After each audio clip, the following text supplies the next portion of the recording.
order, and this is the Finance and Administration Committee meeting of West Bay Municipal Water District. And we need to determine, do we have a quorum? So, Mr. General Manager, if you'll go ahead and roll call.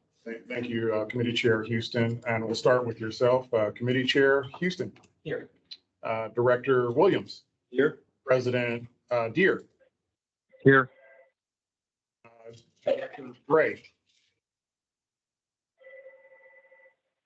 Director Alvarez. It appears we have a quorum. We got a quorum. 3 out of 5 directors are present. So, all right, we'll move forward. Any public comment? We do have a public comment here in the room with Steve Lessinger.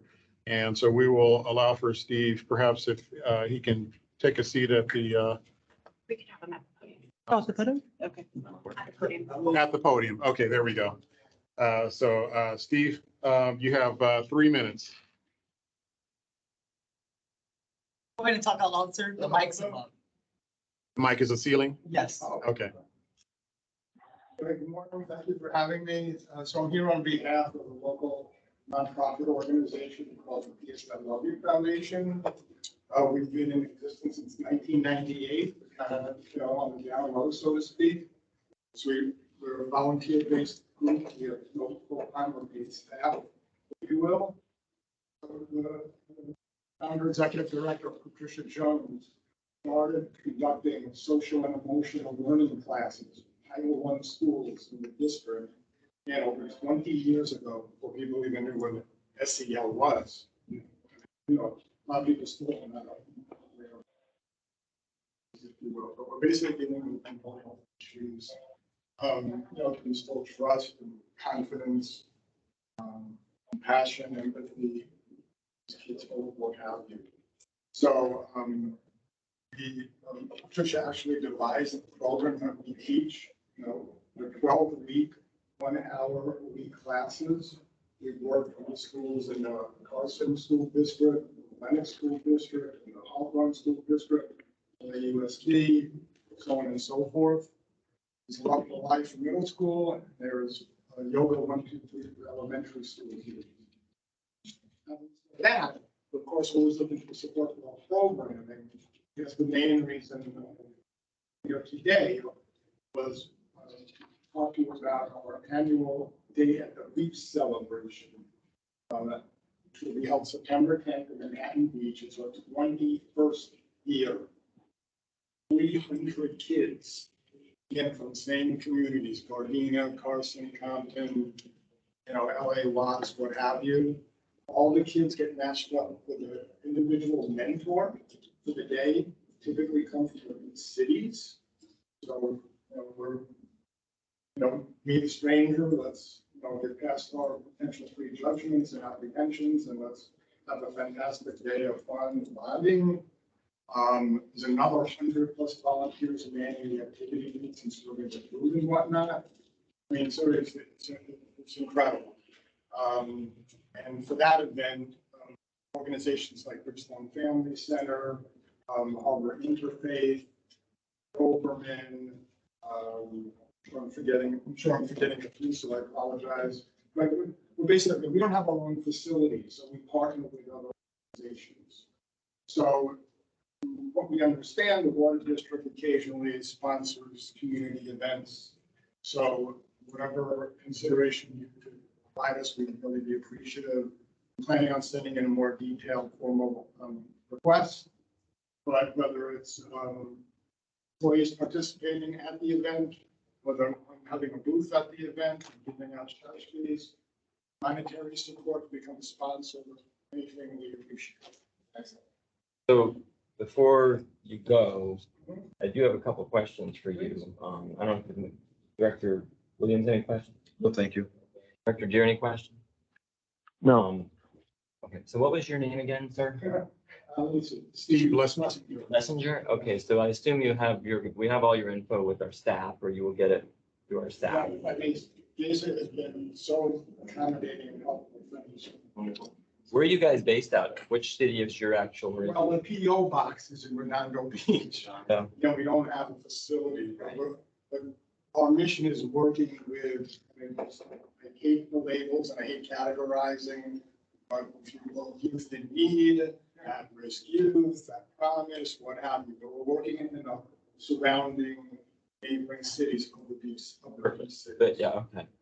All right, great. So, well, please, if you could send your information officially to our staff. Yes.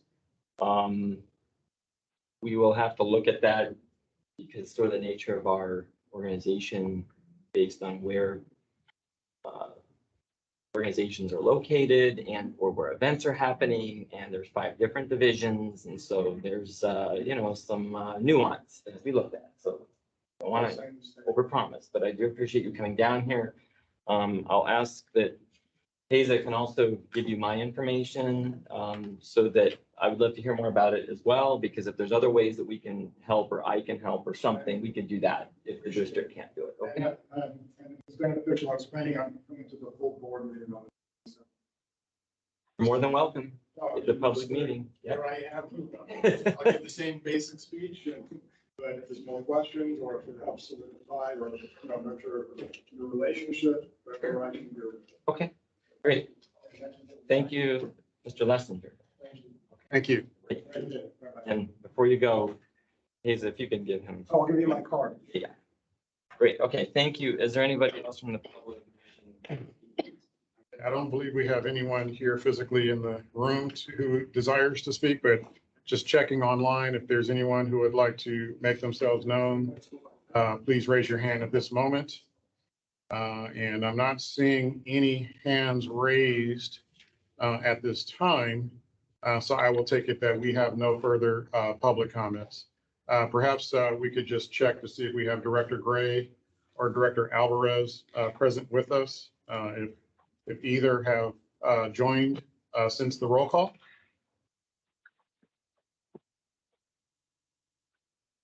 Okay, doesn't sound like we have either of the 2 directors at this moment. Okay. So we will move forward. We've had quite an action calendar here today. So did I miss something? No, I didn't. Okay. Presentation. Oh, did I? Oops. You're right. Right. So number 4, presentations. Any presentations? We don't have any presentations, but if it pleases the chair, perhaps I can just make a few remarks of my own. Okay, thank you for allowing me a moment, and it'll be real quick. I just want to continue to acknowledge our celebration of Pride Month. And I'm going to just do a real quick acknowledgement from an article that I pulled up. 20 LGBTQ people who changed the world. Isn't that powerful? Okay, so with that, and I'll just read this quick blurb here. It says, gay, lesbian, bisexual, and transgender people have existed as long as humanity itself. We've made history and important contributions, even in the face of societies that discriminate against us or pretend we do not exist. In celebration of these lives and achievements, here are just a few of the notable LGBT figures throughout time who have changed the world for the better. And this is by Tom Sinzi on advocate.com. And so the first person he recognizes is Alexander the Great. Let's see, Alexander, using skills likely gleaned from his personal tutor, none other than Aristotle, Alexander spread ancient Greece, refined culture and high-minded ethos as much by sheer attraction as by conquest, according to author Joshua J. Mark. The next person he has recognized is Hatshepsut, and I'm sure I'm not quite getting that name correct, but it's an Egyptian queen. It says it may not be completely accurate to refer to the queen of Egypt as transgender, but it's certainly not wholly inaccurate. In fact, Hatshepsut called herself a king. She inscribed titles on granite monuments, effectively referring to herself as Her Majesty the Queen. This pivotal ruler of humanity's original great civilization further asserted her kingship by wearing the garb of a male monarch, even having a false beard made to fit her chin. The next noteworthy person is Leonardo da Vinci. And acknowledgement of Leonardo's gayness is almost universal. There is exactly zero doubt that history's ultimate Renaissance man was a genius of art, science, engineering, and what we now might call futurism. He not only painted the Mona Lisa and the most celebrated rendition of the Last Supper, but he also drew sketches of helicopters and other flying machines hundreds of years before the Wright brothers built the world's first airplane. The next noteworthy person is Alan Turing, and Chair, I am trying to move this along, so forgive me here.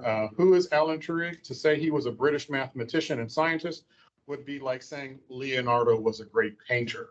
This just doesn't go far enough. Biographer Andrew Hodges defines the man with utmost conscience at the website he maintains as an education portal about all things Turing. Hodges writes that Alan Turing was the founder of computer science, mathematician, philosopher, code breaker, strange visionary, and a gay man before his time. The next noteworthy person is Michelangelo. The University of Illinois at Springfield's lesbian, gay, bisexual, transgender, queer, questioning, and allied resources officer offers a frustrating, however, technically accurate assessment of the sexual ambiguity of the legendary sculptor and painter of the ceiling at the Sistine Chapel in Rome. Our next noteworthy person is Barbara Gittings. At least a decade before Stonewall, out lesbian Barbara Gittings was fighting public battles amid a securing rights for queer people. In 1958, Gittings founded the New York chapter of the Daughters of Philadelphia, the parent organization of which was founded 3 years earlier in San Francisco. We then have Christine Georgeson as the website whose URL built her name, reminds us the New York Daily News headline that announced her as the world's first out transgender woman was anything but subtle.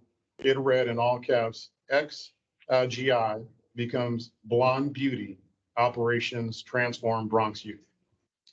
Our next noteworthy person is Sally Ride. And bear with me here, I'm trying to navigate. Okay, Sally Ride.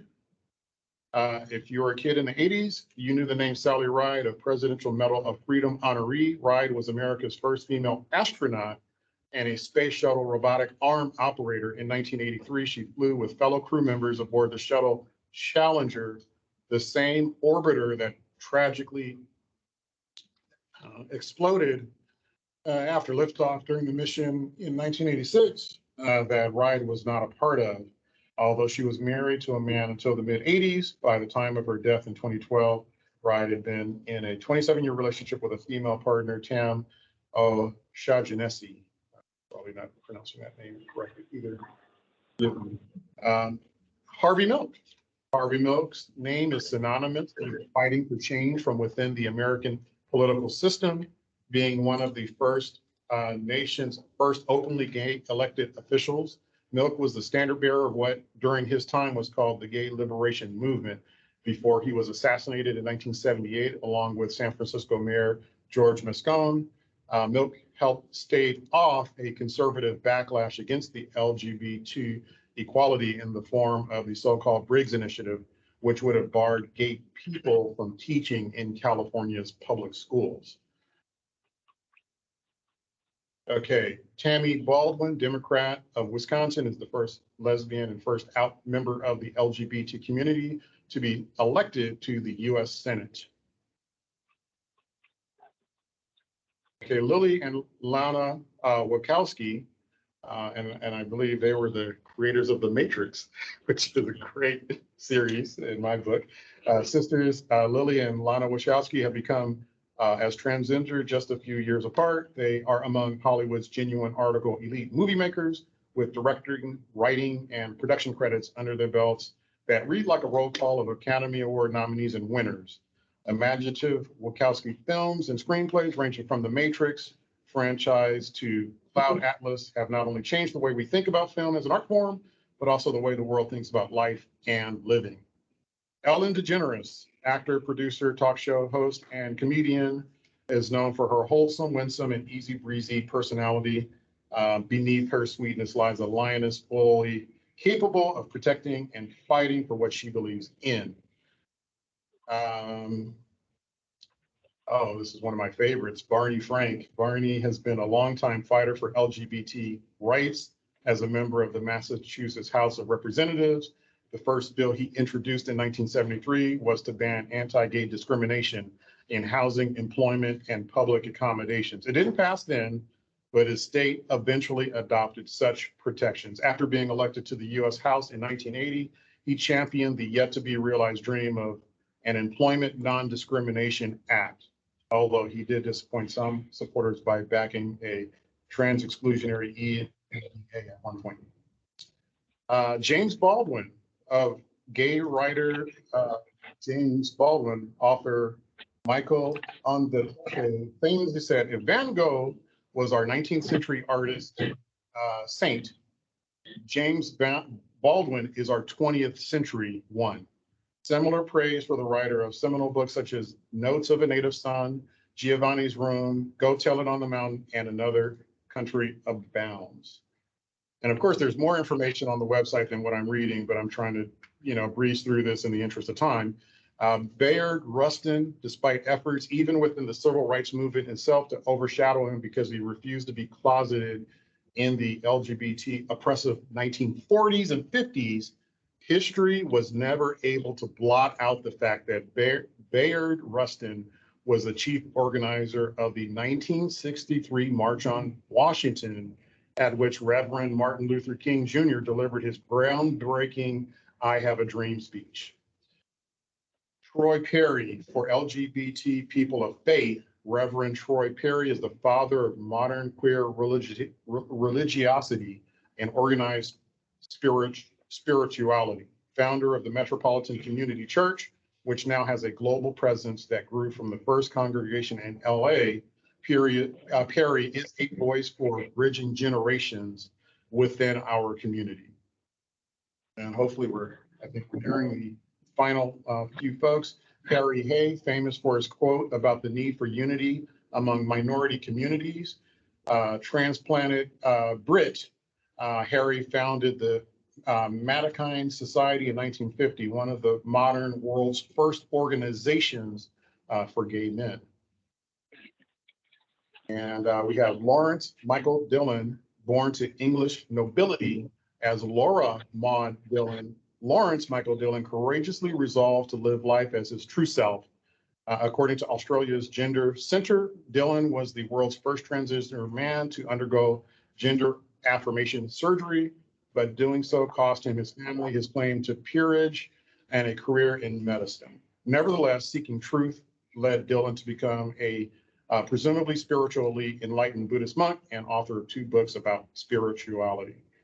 And I think we are now to our maybe final 2. Oscar Wilde, Irish playwright, author, lecturer, and all-around wit. Oscar is a frequently quoted as the likes of Confucius, Winston Churchill, Lord Byron, Gandhi, and Ayn Rand. Despite his personal undoing following his arrest, conviction, and sentence of 2 years hard labor for the quote-unquote crime of homosexuality, the writer of classics such as The Importance of Being Earnest and The Picture of Dorian Gray remains one of the written word's most famous and celebrated artists. Okay, and then finally we have Deborah Sampson. Deborah Sampson's name may not be world famous, but the life-threatening risk she took by posing as a man in order to fight the British for American independence during the Revolutionary War, arguably the most world-changing war in human history, cannot be overstated. Sampson's life was full of examples of her courage and compulsion to sacrifice or at least risk her own safety and well-being so that others might live and flourish. In fact, again, posing as a man, she once married a colonial woman who had been captured by a Native American tribe in order to save her from being killed. And I will end there with this. Maybe it was a not so short tribute, and I turn it back over to you, Chair Houston. Thank you, Mr. General Manager, for that. I do appreciate it. And also just of note, a lot of those names actually are pretty prominent in the LGBTQ community. So I have to tell you, just reading it through has taught me quite a bit. thank you very much. All right, so we are going to now move into our action calendar. Item 5A, the approval of minutes. Okay, all right, so we have our Deputy Board Secretary, Hazel Vasquez, who will provide the recommendation here. Thank you, Greg. Good morning, Chair Houston, members of the committee and board.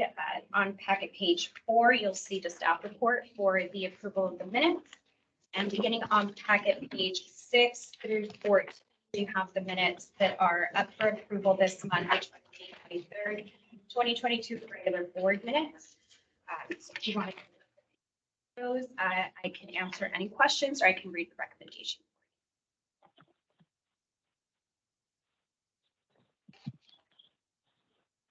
No questions. Thank you. Director Deere? No.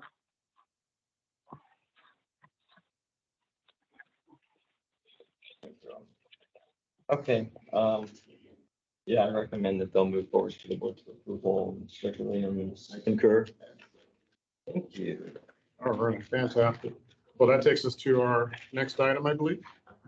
Oh, okay, and we have Hazel Vasquez to provide the presentation and staff recommendation for the 2022-23 district sponsorship request.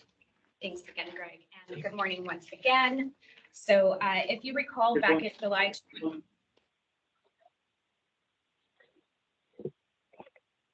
Are you Director Deere? What is it? Go ahead. Go- We're on item 5B as in boy. That's on I am packet too. page 19. Okay, good. It's okay, Hazel. Go ahead. Thank you. So during the July 26, 2021 regular board meeting, the board approved the district sponsorship budget under condition that each sponsorship request be brought before the board for consideration. So this month, we did receive a sponsorship request from the Urban Water Institute to sponsor their 29th annual water conference that is scheduled to be held August 24th through the 26th. And this will be held in San Diego, in San Diego. So with that, staff is recommending a sponsorship in the amount of $3,000. And to view the sponsorship benefits, you can turn your attention to packet page 21. Here you'll see that we have 3 different sponsorship levels, beginning at 3,000, then we have 4,000 and 5,000. And again, at this time, staff is recommending the sponsorship at the $3,000 level. Any questions? No, I'd just like to move staff's recommendation or request. Director Deere, any questions? None at all. Thank you. Okay. Yeah, I will agree with Director Williams, yeah, to move forward with the recommendation staff on the silver sponsorship, right? Silver. Bronze or Silver. It's the silver. And I think we tried to economize on our sponsorship level, Correct. recognize we could buy additional tickets Yes, at a it's cheaper needed. price. Correct, because that does come with one conference registration included with that sponsorship. So if needed, there is the opportunity to purchase additional registration. Very good. So we'll move that to the board. Recommendation of yes for approval. Thank you. All right, so now item 5C is in cat. Yes, and we have our IT supervisor, Isaiah Suarez, here to provide a presentation and staff recommendation for our Microsoft Enterprise Agreement. And thank you. I think this is the first time we've seen Isaiah here since I've been GM, and I'm happy to see him in person. Good morning, directors and general manager. So I'm here to present the approval to renew our Microsoft agreement. This starts on packet page 25 and ends on packet page 29. So I'll go ahead and start off with reading the summary. West Basin Municipal Water District maintains a license with Microsoft for the operating system, office, and exchange that allows staff to access critical programs and requires a renewal with Microsoft and the local reseller inside public sector. West Basin is able to obtain this license through a cooperative agreement with the Riverside County. Cooperative agreements are allowed by the district procurement policy under section 5-104G. Staff requests that the board authorizes the general manager to enter an agreement with Microsoft and Via reseller Insight Public Sector for a Microsoft agreement for a period August 1st, 2022 to July 31st, 2025 for a total not to exceed $175,499.91. I'll open up to any questions. Mr. Williams, any questions? No, thank you. Mr. Gear, any questions? No, thank you. I guess my only real question, so this is, it seems like it's pretty standard fare, but this is basically the Microsoft operating system that we all utilize that runs the whole. Yes, in addition, our email, our SQL servers, server operating systems, our laptop operating systems, it covers the whole shebang. Everything's outlined through page 27 and 28, I believe, of the packet, what's included. So there's various items, like I said, software renewals and also subscriptions for items such as Microsoft Teams. And I'd like to highlight that I had a number of questions internally about this renewal. And I'm happy to report that Mr. Suarez was able to answer all of my questions about licensing usage and whether there's an opportunity to kind of maybe streamline if there aren't any applications that we're actually using. And he said that there had been a prior streamlining effort that he was a part of prior to my getting here. So all of that low-hanging fruit has already been accounted for. And so it was really great to have that conversation with Isaiah. Do you know, how much did it cost us the last time around? This increase is actually less than three grand. And that's actually surprising because we did add a few extra licenses for Microsoft Visio software that was needed.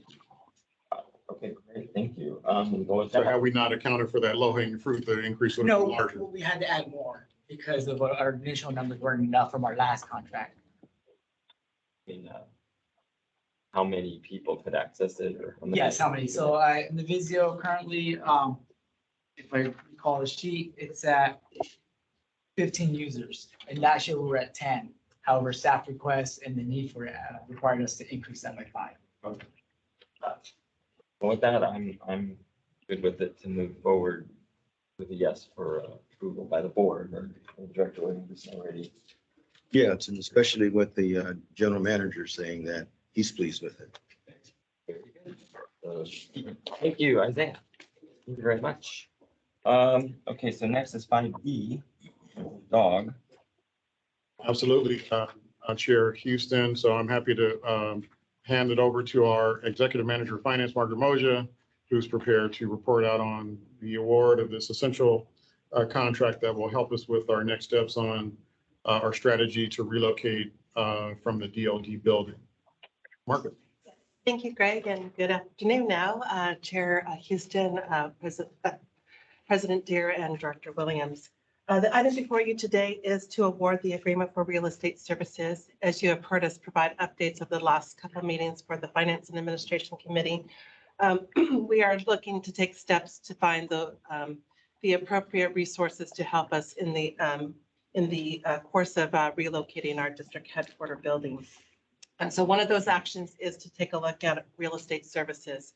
So an RFP was issued on April 4th through our e-procurement system.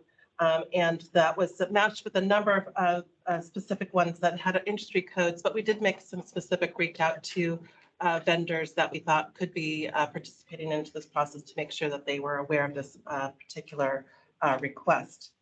The scope of the work was, first of all, to sell the existing district headquarters. 2 was to perform an analysis for alternative locations for the district headquarters. And then 3 was to leave in either the purchase or lease of a district headquarters. We did receive 3 proposals. That information is shared with you on page 31 of your board packet. Those 3 proposals were received from Del Richardson and Associates, Jones Lane, LaSalle, and Paragon Partners. As you can see here, sorry, something on the chart is wrong here because I do have a new recommendation. I will correct it for the final one, but we do have a recommendation that's different than what's reflected on this page here. My apologies. Let me take a pause there for a moment. I think that the math just didn't add up on the table here. Anyways, the recommendation here is to recommend Del Richardson and Associates. All firms are qualified to provide the services here. We did speak to each one of them just to understand the nature of their work, how they're able to support us in our specific service area. But most notably, and why there was sort of a change is because when we did go back, we wanted to check in on the pricing. The pricing was one in which there was some variability, if you will, on the approach on how they did, how they handled it. So if we were to move forward with no purchase or a sale, would there be a cost associated with it? For 2 of the 3, there was going to be no cost associated with it. So if we never did anything, there would be no cost associated with it. However, if we were to then move forward with a purchase, that purchase would be then based off of a certain percentage. And it was in that sort of scenario that we did provide them. Let's say if we sold this building for $7 million, what would be that price for us? And Del Richardson came out at the lowest price at $75,000 if we were to sell it. And it would be regardless of, $7 million or whatever, it was going to be a fixed price of $75,000. Whereas the other ones were a percentage base, if you will. And then we asked them if it was going to be a sale, what would the sale, in a purchase or in a lease scenario, what would be their price point on that one as well. And so we gave them a scenario on that particular case. And again, Del Richardson came in at the lowest price for us as well. And so with that, like I said, I just believe that the footing is wrong, and I'll check that on the table there. But we are recommending Del Richardson and Associates to do that. What's nice is that they are a small and local business, and so we are representing, if you will, our initiative here with the small local businesses to work with somebody close to us. And with that, Is it accurate to say that the small and local did not play into the scoring?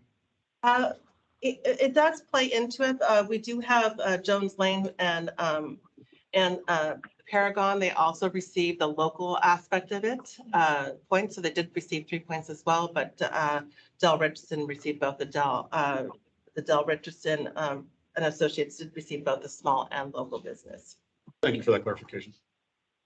The recommendation is that the board authorize the general manager to enter an agreement with Del Richardson Associate for real estate services for $75,000 to be paid by to Del Richardson Associates upon successful sales transaction, and purchase or lease of the property would be negotiated by the paid and be paid by the purchaser or the lessor. And with that, I'll be happy to answer any questions. I comment Go ahead.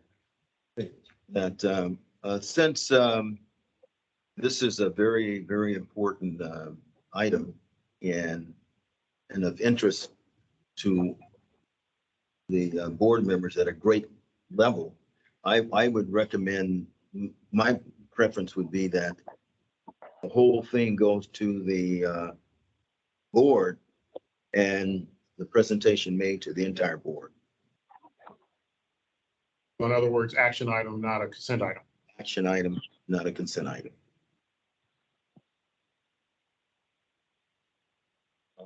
Director Deere, questions? No question. I agree with Director Williams. Good. And if I may, I'd like to acknowledge Director Gray is now present. Oh, is she here? Okay. Director Gray, you're there? I've been here for a long time trying to speak, Oh. but I am here. Thank you. Oh, I'm so sorry because Oh, that's we all took right. roll, but we didn't hear you. This is the first I heard you here. Yeah, I wasn't present for roll. I joined just before the presentation on the sponsorship. So thank you, Chair. Thank you. Oh, excellent. Okay, so my apologies. I did not know. Do you have any No questions on problem. this item? Uh, All right. No, I'm listening to the discussion. Thank you. Okay, great. So let's see. Well, number one, I would concur with Director Williams and Deere. I think this should go to the full board to discuss. Part of that too is because, the table is off. Yeah, and I Yeah, realized that the clarification. price line item did not get updated, and it's my apologies on that, because we did have an initial one. It was requested that we go back and provide some sort of scenarios for the vendors to produce. And I guess the table did not get updated here. So I will have the updated numbers. So the total point should be different, The right? total points will be different, and it will show that Del Richardson is at the highest. What was their number? Do you know? They received the highest points at 15. The Jones Lane at LaSalle, they actually were the highest price point. They were 4% for the sale. So that would have been like 280,000 versus the 75,000. So once we better understood their pricing, that's what made them drop from the recommended one down to be the second one. So yeah, I get my apologies. This was a one in action and then somehow that line. Well, let me just, so is the Jones LaSalle score, the total, is that at 93.1? The math is right on the page here. It's just that, but I realize that the price point did not, the price line item did not get updated onto this worksheet here. So the I will have a scoring- new. the Scoring for the two changed, Correct, yes. or for the three. For all three changed, and my Okay, So apologies. this I will will be not- taken care of. It will Yeah, get taken care of at the board. My apologies, but Got yes. it. The recommendation you saw that got reflected in the recommendation is correct. It's just that the table did not get updated. well, I mean, so even on this with, and I don't know any of these organizations well, I think I've heard of Del Richardson, I've heard of Jones Lane LaSalle, just, you know, in the neighborhood, driving around, et cetera, but regarding, yeah, there is a little bit difference on the personnel, you know, points as well as the qualifications and experience. So Sure. taking price out of it, just, can you, Absolutely. So Del Richardson, actually, we have worked with Del Richardson before here at the district. They actually did some initial work for us just to find out what some of the price points are within our service area. So we are familiar with them. I think that the reason that you see sort of a lower point there for the personnel is that it is a smaller shop, if you will, than the Jones Lane, where it has an arm for the purchase, an arm for the sale, and if it's a arm for the lease as well, they kind of, you know, have a much bigger team to draw upon. And I think that there was some, I don't want to say concern, but just, you know, some noted difference that, you know, we are relying on an individual to help us through this process here. But that being said, they are very familiar with us and are very interested in doing right by the district and finding us the right solution here. now what about qualifications and experience? Qualifications, again, I think it was just in the experience that they provided there. They provided an experience that was more specific to I think the Alameda corridor. And so therefore it wasn't sort of a sort of office relocation. And so the specific reference that's there that was offered in their proposal was slightly different than what we might have seen from the Jones Lane, for instance. But that being said, knowing that Del Richardson has worked closely with us, are familiar with what our ask is, and certainly when we spoke to them, they are very familiar with our service area and able to provide us some options there. So I don't think there's any other questions.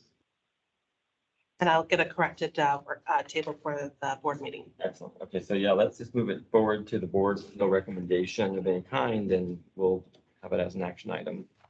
First meeting. All right. Thank you for that. Okay, next will be item 5E as in Edward. Okay, so we have our manager of finance, Mary Ann Rexroad, prepared to provide the presentation and staff recommendations for this resolution. Thank you, Greg. Good afternoon, Afternoon. Houston and members of the board and committee. I'd be happy to present on item 5E, which begins on page 33 of your packet. This item is to consider adoption of the tax revenue anticipation note for fiscal year 22-23. If you recall, back in 2018, the board initiated the commercial paper program. That time, the limit was 50 million was authorized. However, when the CP line came up for renewal in 2018, staff was asked to review the whole line, whether we needed the full 50 million. That review was done and it was determined that we could use less. And so it was reauthorized at 30 million back in October of 2021. And that went to the board back in September. That line is for a 3-year period. So in order to continue with using the line, the law requires that the West Basin would issue a promissory note to the financing corp because the commercial paper line is under the financing corp. And the promissory note basically says, we, West Basin, promise to pay any principal and interest with regard to the commercial paper line for the financing corp. So this is, as I mentioned, required by law. It has to be done every year because the longest you can have the promissory note outstanding is 15 months. So this is what staff is asking, that we do that we reauthorize that particular, they call it a TRAN. And in order to do that, we did have our bond counsel prepare the resolution, which you see on page 36. It was also reviewed by general counsel as well. One other thing I wanted to point out is anytime that a public agency is issuing debt, not that we're issuing the debt currently, but we are required to have a public meeting where we disclose they call it a good faith estimate, and that's found on page 34 of your packet. And it is also required that a municipal advisor prepare that good faith estimate. So we did request PFM Advisors LLC, that's the district's municipal advisor, and they prepared that for us. They had to make certain assumptions here for the good faith estimate. As I mentioned, we do not have any withdrawals on the line, so there's nothing outstanding at this point. However, in order to do this estimate, they assumed that the full 30 million would be utilized. They also made an assumption that the interest rate would be about 2%. We would pay the LOC, which is the letter of credit that we have with Bank of the West. We would pay any dealer fees. Currently, we don't have any outstanding, as I mentioned, but if we did, we would pay dealer fees. And then there's trustee fees and things like that. And so all that's taken into consideration for the estimate you see there on page 34. To close, I want to remind you that the CP line does provide us interim financing. It's very important because we can then take monies we need at the amount we need at a very low cost of financing, and it avoids them for us to go out and get long-term debt, which typically has higher interest associated with it. That I'd like to read the recommendation. Recommendation states that the board approves resolution number 06-22-1164, resolution of the Board of West Basin Municipal Water District authorizing the execution and delivery of a tax and revenue anticipation note to support a commercial paper. Any questions? Director Wood. Thank you. Director Deere, any questions? No, thank you. Okay, Director Gray, Yes, I'm here. okay, you have no questions? No, no questions. Thank you for asking. Thank you. Thank you, and I have no questions either, Mary Ann. So this was a recommendation, right? So I would find that we should move forward with a yes to the board, and I think Director Williams. I concur. There we go. All right, so thank you, Mary Ann, for that one. Okay, and I am watching the time here. I think we can continue on with this item, and we're watching when we have to break at some moment, but item 5E as in Edward. Our next one, adopt tax and revenue anticipation note for the fiscal year 2022-23. So I think that's the one we just completed. oh, oops, my bad. Item F, and then where did I face? F is in Frank. Adopt fiscal year 2022-23 water rate charges. So let's go ahead with that one. Okay, and we have Mary Ann Rexrow to continue with the presentation on this very important resolution that speaks to the adoption of the rates and charges for fiscal year 22-23. And so please, Mary Ann. Great. Afternoon again. So as Greg mentioned, I'll be handling item 5F. Again, this is the adoption of your fiscal year 22-23 water rates and charges. Just want to point out, it starts on page 44 of.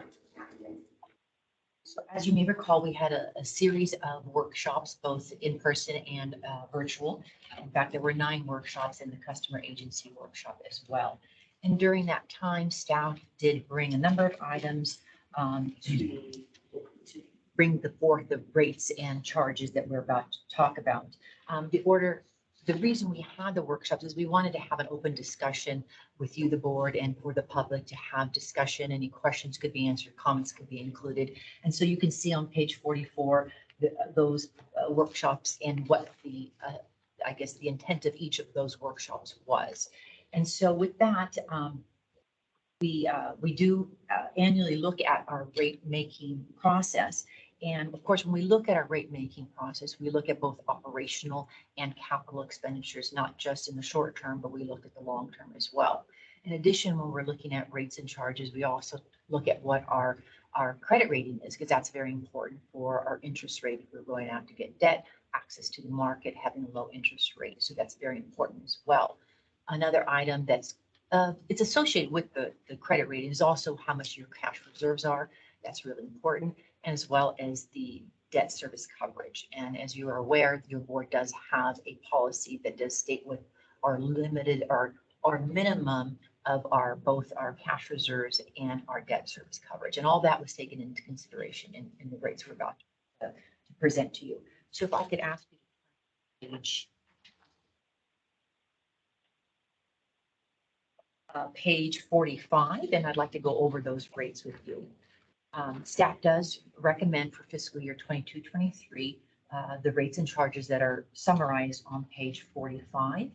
And I'll just start off with the tier 1 rate. So as you're aware, the tier 1 rate, West Basin's tier 1 rate, is made up of 3 components. It has the Met commodity rate, the RTS, as well as West Basin's readiness to serve charge. So those, reliability service charge, the RSC. So those 3 items, let me go through each one of them. So starting with the commodity rate, currently we're paying $11.43 for that rate. This is Met's rate. The rate would change January 1st and it would go up to $12.09. That's a $66 increase. The RTS, which we pass along, we get it in a fixed charge, but we pass it to our customers through the rate. And so it's going from $100 today to $121. So that's a $21 increase. Again, that's also effective on January 1st of 2023. However, our reliability service charge, which is currently at $245, we are recommending it going to $257, and that rate would then increase on July the 1st, 2022. So all those 3 rates currently are at $11.48. It would then move on July 1st to $1,500, and then the second, or the pass-through of the METS rates, would come through on January 1st of 23, and that would then bring us up to $1,587 as the total. In addition to the commodity rates and the RTS and RSC, we also have METS capacity charge. It is a pass-through of their rate, and I'm happy to say that we are suggesting and recommending a decrease in that rate. Currently, that rate is at $10,025 per cubic foot per second, or CFS, and we are recommending that rate go down to $9,135. That would be effective January 1st. Fixed service charge, that's West Basin's charge, that we are also recommending a decrease. Currently, it's at $6,572,329, and we are recommending that gets decreased to $6,312,275. And that, in effect, even though it's a fixed charge passed to our customers based on a 3-year rolling average of their historical sales, but in effect, that's about a $2 decrease to each one of those acre feet that are sold. So that would be effective on July 1st, 2022. I did want to address one item that Director Williams had brought up at our May 18th meeting. He had asked about the impact of the proposed rates and charges to our customers in our service area.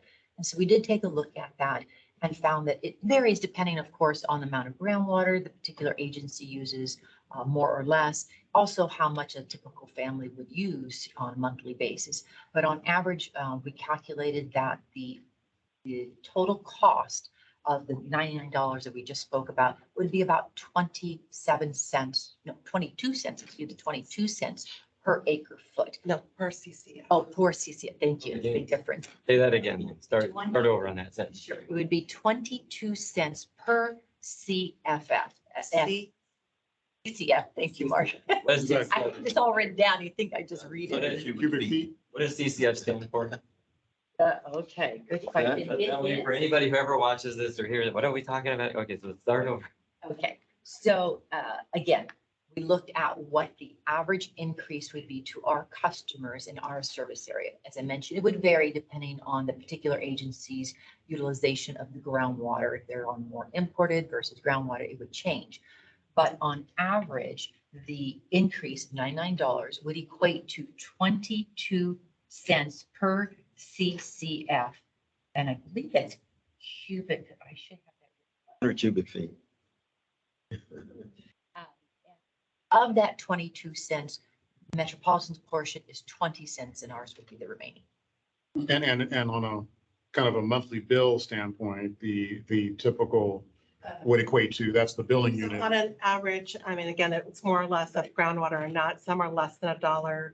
On average, it's about $1.80. In the highest user areas, it's about $4. Per month. $4. And that's, what can you do with $4 at home?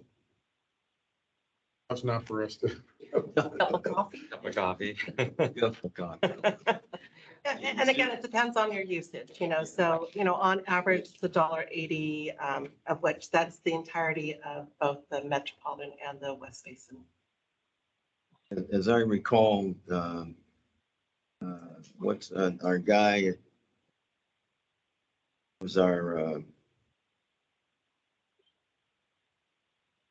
can't think of it now, our, not Public Works, but our public outreach guy. Who was that? Back in the day? Yeah. Oh, Ron Oh, Wildermuth? Ron Wildermuth. Wildermuth. Yeah. He equated everything to the cost of a Starbucks. Remember? So then people could relate to that. $4 might get you a Latte and something, I don't know. venti maybe. I don't think so. I don't think we can get you a lot. Anyway, it's not a whole lot to most of us, but to some, it's a lot. And to some, any increase is too much. So, And that's being respectful of everyone's, budgetary constraints.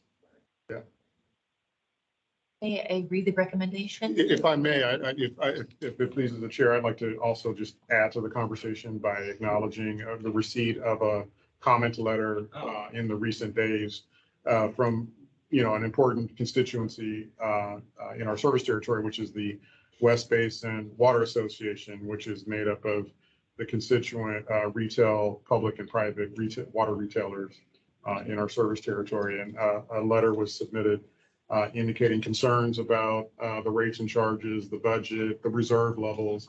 And of course, I think you as directors are aware that I had shared that letter I believe the letter was copied to the directors, but addressed to the general manager. And so just acknowledging that letter as a part of the context of today's presentation. That we received it. Thank you. Okay, so you didn't read the recommendation. No, but I do want to add one point. Okay, go ahead. Just Noted something for me. I did not talk about the recycled water rates, but I want to mention that in the resolution, Yeah. each one of these rates are laid out for you. But I don't think you'd want me to read the whole resolution, so. Right, you're just gonna read the recommendation. I wanted you to, yes, I would do that. Okay, the recommendation is that the board approves resolution number 06-22-1163, a resolution of the Board of Directors of West Basin Municipal Water District relating to water rates and repeal resolution number 05-21-1128. Very much. And thank you for all that clarification in the midst of that. So any other questions or comments? no, I would recommend that a full presentation be made at the board meeting, because you guys do such a great job, and the information that is put out there, and especially the response to that request from Manhattan Beach, it wasn't Manhattan Beach, it was West Basin Water Water Association. Association. That information needs to be out there so that everybody can hear that, because if we don't do that, no one will know. So I would recommend that this goes forward to the board as a presentation rather than as Consent item. tonight. Very good. Thank you. Let's see, Director Deere, any questions or comments? No, thank you. Director Gray? Director Gray? Okay. I will just say I concur with Director Williams. Why don't we just move this forward to the board action item, full discussion? And there. Thank you very much. Okay, so, We're about 2 minutes away from our, yes, sir, go ahead. President. It's almost 12:30. Do you want to break up? You want to recess this meeting? Yeah, I'm gonna go ahead and we'll recess this meeting so we can all get prepared for a special board meeting at 12:30. So I'll go ahead and recess this meeting and let our staff work on facilitating the next meeting. So with that, we are in recess.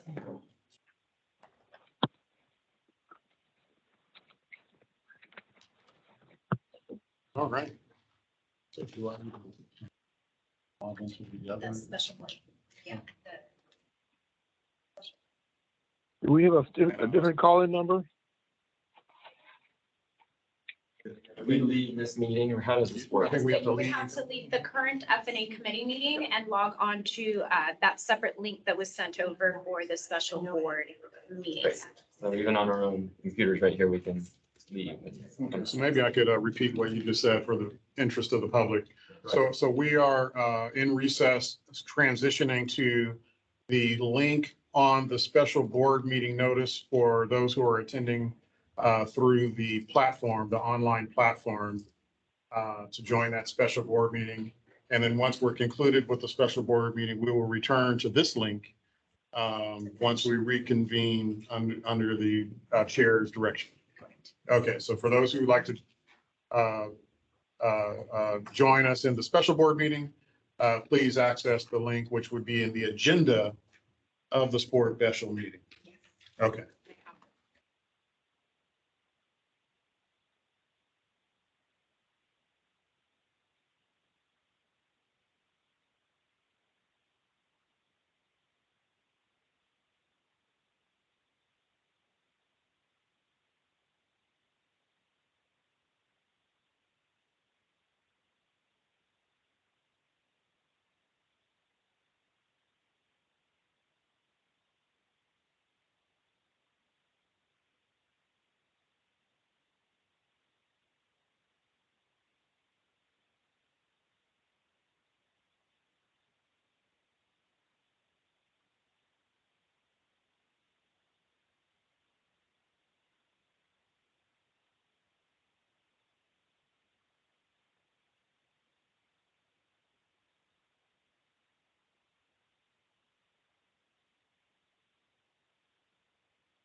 This is a man charged in Hustle's death, Eric Holt. Last year, she threw boiling water at.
Anybody there? You know, what it appears. I just wanted Yeah, I don't have a PowerPoint. Oh, perfect, because I didn't see one, so yeah, okay. But anyway, thank you for being patient with me. Okay. You're entitled to one. Okay, Director Deere, 1 second. We're getting back in spot.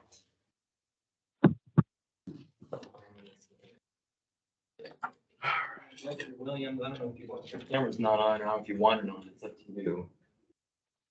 But you know. Who's in charge of cameras?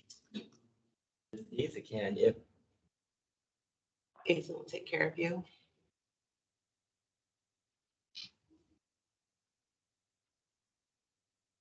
I didn't touch it. I'll just have the. Oh, there we go. Thank you.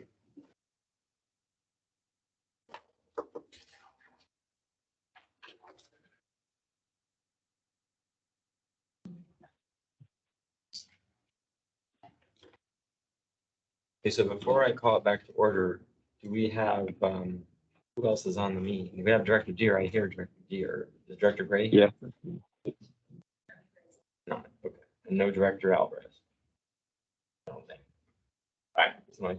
Okay, so let's go ahead, we're gonna call the meeting back to order out of, a recess. So this is again, the Finance Administration Committee meeting and special meeting of the Board of Directors on June 15th. We are continuing where we left off on item 5G. So we'll go ahead, Mr. General Manager, with that item. Thank you, Chair. We are pleased to introduce, let me make sure, Margaret, you're going to handle this one. Okay, our Executive Manager of Finance, Margaret Moser, to provide the presentation and recommendation for the adoption of our fiscal year 2022-2023 budget. Margaret, please. Right. Good afternoon, directors. I know this has been a long day with you, so I wanted just to share with you a few items that we have before you for the fiscal year 22-23 budget, and that is the consideration of the adoption. This item does begin on page 55 of your agenda. And just to orient you, it does provide you highlights, if you will, of what the budget does. I'll go through that on the presentation in just a moment. But also just to share with you, beginning on page 58 of your packet is our draft budget document. So these are not only the words and the charts behind the numbers that we have shared with you over a series of pages. But let's get moving forward to the presentation itself. That begins on page 244 of your packet. I'm sorry, page 244 of the packet, where you're 244, at. correct. Right back. Okay, go ahead. Thank you. Thank you. All right. So again, beginning with the presentation, as always, I like to begin with just the mission statement. So starting on page 245, our mission is to provide a safe and reliable supply of high quality water to the communities we serve. And if we move to page 246, hopefully throughout the budget presentations that you've seen for the last several months, beginning on January 19th through February, March, April, and now an update in May, and now here in June. We did provide you a number of opportunities to hear not only specifically on specific topics such as what is our priorities, what is our labor and benefits, what is our program budgets, capital budget, our revenues assumptions, and then also just our long-range financial planning. We also did provide an update to our customer agency specifically on April 28th. And so that provided us, again, an opportunity not only to share sort of the context, but also the numbers behind each of those numbers. And as questions were asked, we hopefully we're providing you those answers so that we can provide you the presentation that we have for you today. So again, let's turn to page 247 of your presentation. So just to summarize for you on page 247, it provides you that our overall revenues is about $236 million. That takes into consideration all of our operating revenues, including our water sales, our standby revenues, our fixed service payments, our conservation incentives, $236 million. Our operating expenses, that represents all of our program expenses, plus our water purchases, that gives us a net revenues about $28.9 million. Our debt service is about $21.2 million. And so you can see there a coverage of about 1.36. And that brought us in about net revenues of about $7.7 million. As you heard in our previous report on our water sales, there's a number of factors that we take into consideration as it relates to our budget. Most notably is making sure we take care of the budget priorities that are there, take a long-term perspective, but also making sure that we adhere to or be mindful of our financial metrics that are out there. So we do have a stated debt coverage ratio of 1.75, and you see that the recommended budget today is acknowledging the fact that we do not achieve that targeted debt coverage ratio. Now, this does exceed our legal debt covenant ratio of 1.15, but we felt that it, again, with the challenges that we see ahead of us today, that our community is seeing there, that we felt that, again, the budget that we're presenting to you today does still give us an opportunity to still meet the objectives of our budget, meet the mission of our district with a 1.36. We do see that we have opportunities through to continue to monitor this budget and sort of see where we are as it relates to this. And as you recall, we did indicate that we would come back to you in December just to provide you an update of where we are, and we can certainly look at things more closely at that time. Going to the next page, 248, that provides you the more detail, if you will, as it relates to the numbers that you saw on the previous page. So you can see that breakdown of the operating revenues there on your left, $236 million. Most notably, you can see that it comes from our imported water purchases. Our capacity charge, as you heard from Marianne, is a pass-through cost that you see there. Our fixed service charge is a revenue cost that we give to our customers. That's a fixed amount that would go to them on a monthly basis. Our recycled water sales based on the sales assumptions on the water rates, and so on and so forth down the page. And then on the right-hand side, you see those operating expenses. Again, the $235 million that you see there. Again, the bottom two line items are the numbers that you saw represent that $28 million. That is our net revenues. Again, 21 of it goes towards debt service, and the remaining goes into our designated funds, most specifically to our PAYGO projects, and we'll get into that in just a moment. But as we turn to the next page, 249, I wanted just to note there, because of our water sales being the significant portion of driving of our revenues, we wanted just to provide you a recap again of what those water sales assumptions are. 109,900 is our imported water purchases there. And on a recycled water sales, you see 32,643. Again, it was those sales assumptions that we used in order to drive the numbers that you see in those expenses. Turning to page 250 of your presentation, as well as 251. Again, this is something you've seen before, but just wanted to highlight again. These are some of the more notable assumptions that we've used as it relates to our staffing, our overhead, or any of our program expenses. So it does show that we have the number of staffing positions that you have there, and the types of programs that we're trying to support. On our recycled water operations there that you see on page 251, you'll note that there has been a significant cost increase in relation to our recycled water costs. You've seen that and heard that over the course of the year. Most notably in our chemical costs have been a major increase from us, going from over about $10 million to over $14 million in 1 year. And we've also seen some increases as it relates to our sludge hauling and some other factors as well. But important to note there is that we do have some dollars set aside to do some really important technical planning as it relates to some studies that I think will be helpful as the board starts to take a view of where we are today and where we need to be in the next year. Again, really great that we are celebrating our 75th year, and I know that as we look to plan out into our future, those planning studies will be certainly important for that.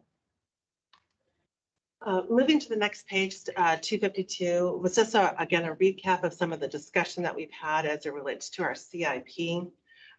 Initially, we had provided you a scenario of about $57.9 million in capital projects, but then we did come back to you and in your May Finance and Administration Committee and did provide two additional scenarios for you. And it was recommended that scenario 3 moves forward there of $45.6 million. It was also asked for us to say, well, where will we be funding, or how will we be funding those particular projects? And that table is shown there. On the right side there, you can see that a good portion of it, $28.7 million, is coming from external funding. We also have a loan associated with it too. And these are sort of trying to attract those dollars to sort of the actual spend in that particular year. Certainly the numbers may be a little bit different as we relate to it, but again, we're trying to track it to that specific year. The pay-go money that you saw there that we earned from our net revenues from the previous slide there, $7.7 million. You can see all of that is being fully utilized to help pay towards those projects. But in addition to that, not only are we utilizing any external funding sources that we can and utilizing the net revenues that we have for fiscal year 22-23, we are also seeing that we are pulling on to our draw on our reserves as well in order to make sure that we could adhere to making sure that those capital projects move forward. And again, there's more information that will be shared with Barkev as he presents the CIP budget. May I interject? And so I just want to also highlight that the difference between scenario 2 and scenario 3 are a few additional projects that may not have specific funding commitments with certain outside companies to provide services. But as general manager, I'm prepared to review those and make sure that we're comfortable as an organization moving forward with those additional projects between the two scenarios before we secure services to move forward. And maybe a little bit more specific, the Mills Park and the North Gardena laterals. One of the elements that we're seeking to do is to obtain, I believe it's Prop 1 grant funding to help close the gap with what we've already secured from the Army Corps WARDA funding, which is covering about 75% of the CIP on those two projects. So that's one of the considerations that would go into my recommendation to move forward with those two projects specifically. Thank you for that, Martha. Thank you.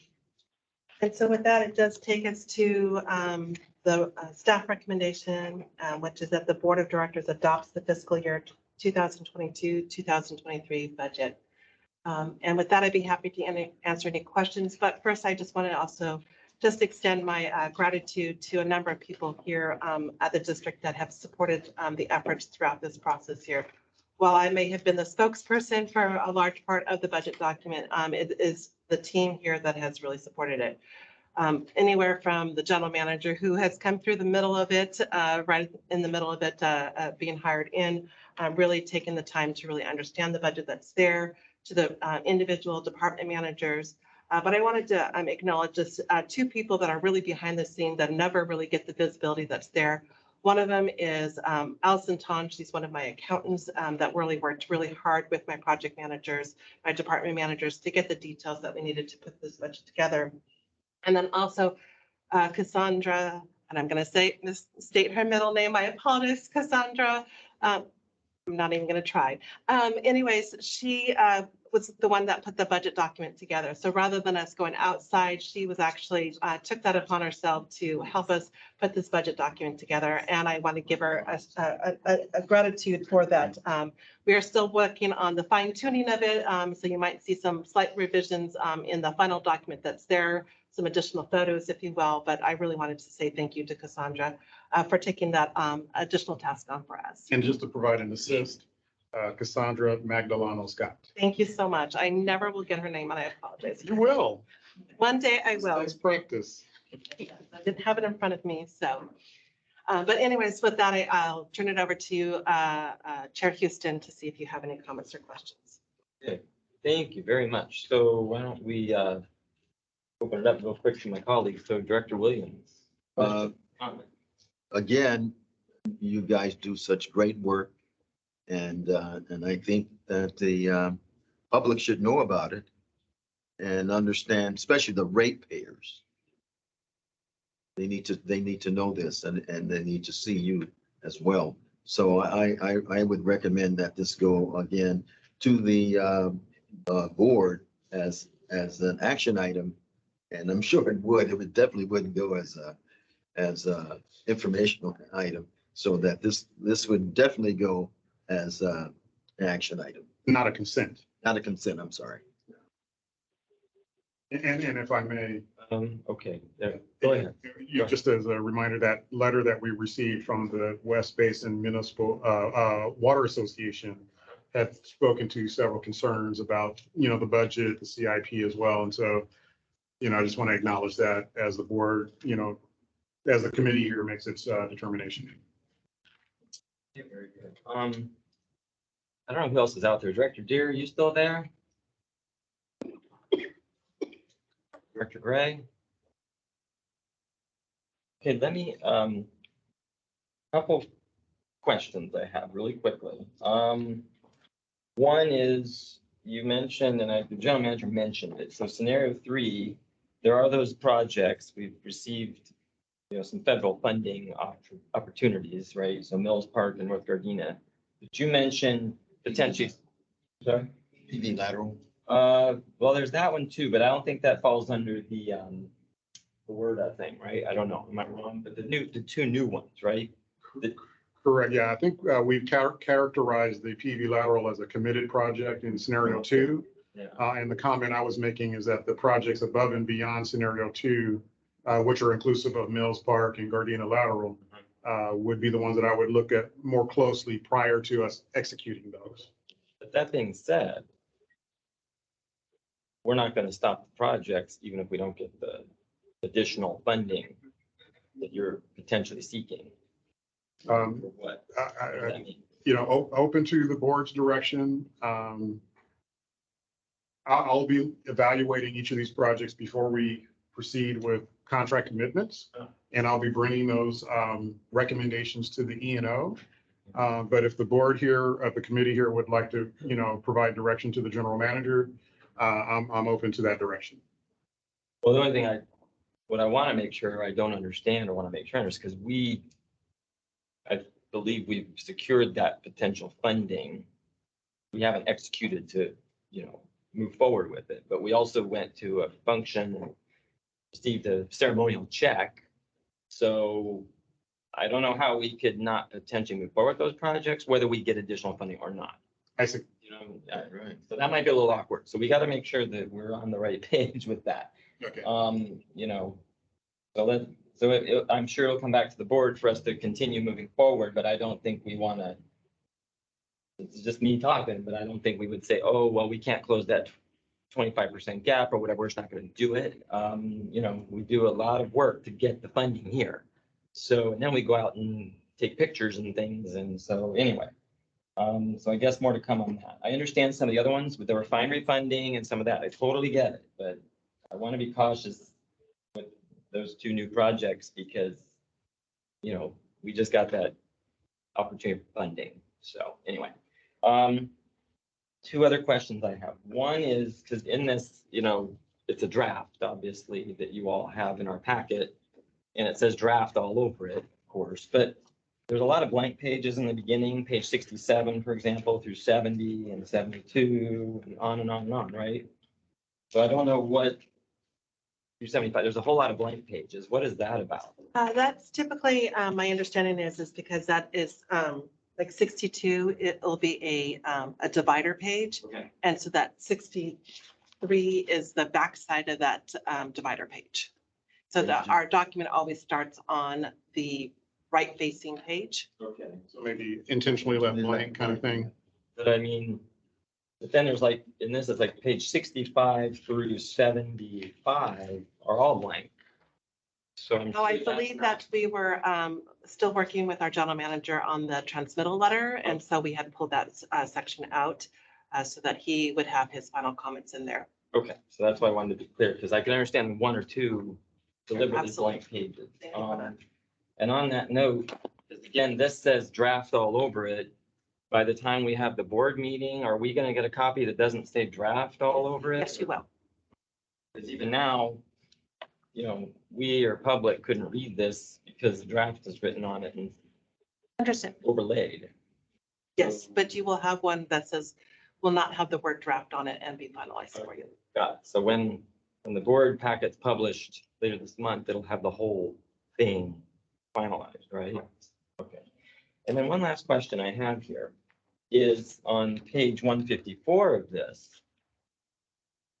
which is our org chart. And I want to understand, is this the final org chart? Because I thought that the board had quite a conversation about some of these positions, and I thought that one of those was not going to be in here anymore. This executive manager of external affairs. Thought we collectively talked about that. So I'm just confused on that. We had understood from a staff perspective that we were not. So we have on the org chart, it always shows all positions, if they're budgeted or not budgeted. And so we have shown the executive manager of external affairs as a non-budgeted position. But it still shows up on the org chart, but I will defer to our general manager and human resources to address that item. Yeah. Yeah, can someone address that? Because right here it says the chart shows full-time and part-time budgeted positions for fiscal year 2022-23. What page on the budget package? Page 154. Thank you for that clarification. We will address that. Yeah. Because I'm going to go back to this presentation just gave us page 350, excuse me, 250, the slideshow, because it says staffing full-time, 50 full-time budget employees plus 6 interns. But like I say, when I look in this packet right now, the org chart still has something that the board already discussed. So we need to make sure that that's clarified before. Final. I will confirm with our HR and our. I'm really confused on that. Okay, and I don't have the org chart. I'm not sure which page the org chart is on. 54. Page 154. While I'm looking for it, I can say that I had not had any intention of filling an executive manager of external affairs. So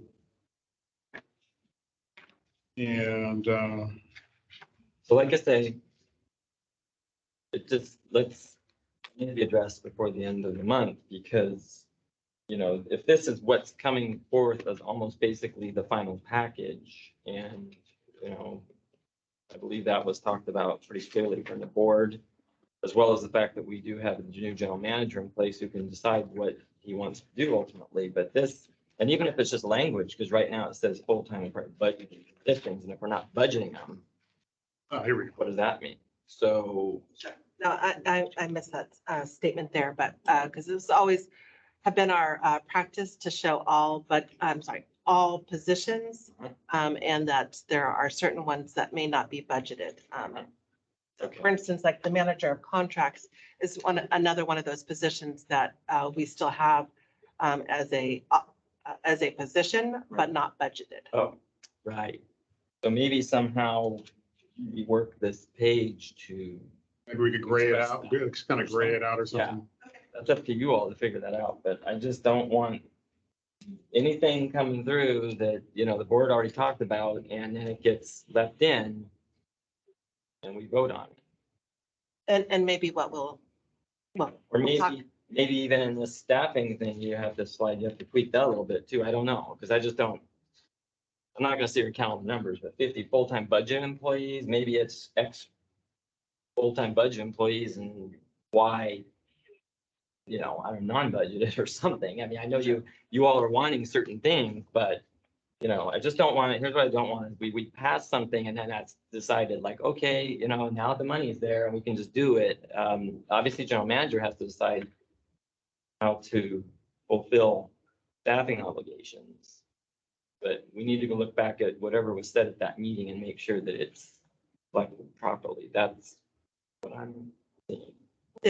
Understood. And, you know, I could tell you just from my own purview, I understood the board did have some prior discussions of that position prior to my becoming on board. And so I'm fully aware of that. And I have no intentions to do anything contrary to that decision. That's just coming from me. Perfect. Okay. So we will make sure that the material, that the page here is reflective of that expectation. I'm just looking, I mean, but those were just my, you know, first things I noted. And I think that, and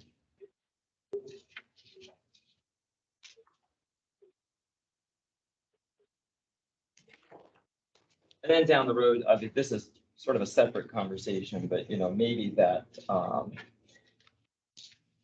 that 1.75 number is something we relook at again as a policy, right, decision, Margaret, but that's Right. something down the road, right, for the next. Yeah, certainly as the discussions are underway as it relates to the, you know, the future direction of the district, you know, as it was the CIP projects, certainly understanding how that plays into this will certainly help us to see where we need to go. While it's a separate conversation, it very much relates onto that aspect as well. And so we will be looking to revisit, if you will, our policies in that regard. Very good. All right, any other questions? No, thank you. So I also agree with Director Williams that this should just move forward to the board without any recommendation from this committee, so it can be discussed as an action item. And I thank staff for all the work on it. Yes, we've had a lot of meetings and we've really whittled this thing down a lot. You know, so appreciate that immensely. And let's try and move it on to the finish line. So, all right, so with that, I'm going to move on now to the next item, which is item 5, right? 5H. Yeah, capital improvement program budget for 2022-23 fiscal year. Okay, thank you, Chair Houston. So we have Margaret Moja. Okay, so we have our Executive Manager of Engineering and Operations, Barkev Mazurlian, who will provide the presentation and staff recommendation for our newly published draft CIP budget book. Thank you, Greg, and good afternoon, Chair Houston and members of the board. The action item before you, as Greg mentioned, which starts on packet page 255, calls for the adoption of the fiscal year 2023 capital improvement program budget. Proposed at, as Margaret mentioned, $45.6 million approximately. The proposed CIP budget is detailed in the draft fiscal year 22-23 CIP budget book, which is attached to the staff report in attachment A. That's on packet page 259. West Basin staff has developed the 22-23 CIP budget and its 5-year projections in a stepwise approach, addressing requests, comments, and questions from the board, a series of board and committee workshops and meetings. In December 2021, monthly CIP updates provided to the E&O committee were revamped upon the request of the committee, providing a more detailed breakdown of project descriptions and project status. A month later in January, the project summary slides for those CIP updates were expanded to include additional details related to the project's annual and total budgets, along with the status of the current expenditures. In February 2022, staff presented on what goes into a capital improvement program preparation. We defined terms related to the CIP. We listed typical capital project drivers, provided an overview of the previous year's capital budget, outlined the phases through which a project is implemented, and the milestones at which the board have an opportunity to review and discuss a project. Also in February, we updated the CIP project summaries to also include project budget and board approval history, again, upon the request of the committee. In March 2022, staff showcased the newly developed CIP project sheets, which are now included in the budget book in attachment A. On packet page 215, it starts at packet page 259. Also, in March, staff presented detailed calculations and cost analysis and the cost analysis that go into estimating project expenditures over the life of the project. In April, at a special board workshop, staff presented a first version of the proposed budget for the next fiscal year. We also presented a 5-year budget projection and a breakdown of funding sources for the prioritized projects included in the 5-year CIP. In May, at a May E&O committee, staff addressed requests for additional information from committee members and board members from the prior workshop. And we also addressed project-related technical questions. In a May F&A committee meeting, staff presented a revised budget, as Margaret pointed out, with the different scenarios based on prior board feedback. The proposed budget, now at 45.6 million, saw a 21% reduction from the original budget proposed in April. That was the scenario 3 budget. This brings us to today. This year's CIP budgeting process has been a tremendous team effort by the engineering and operations teams, as well as board members that provided feedback. And I would like to thank the staff for their hard work and dedication that made the development of the budget book possible.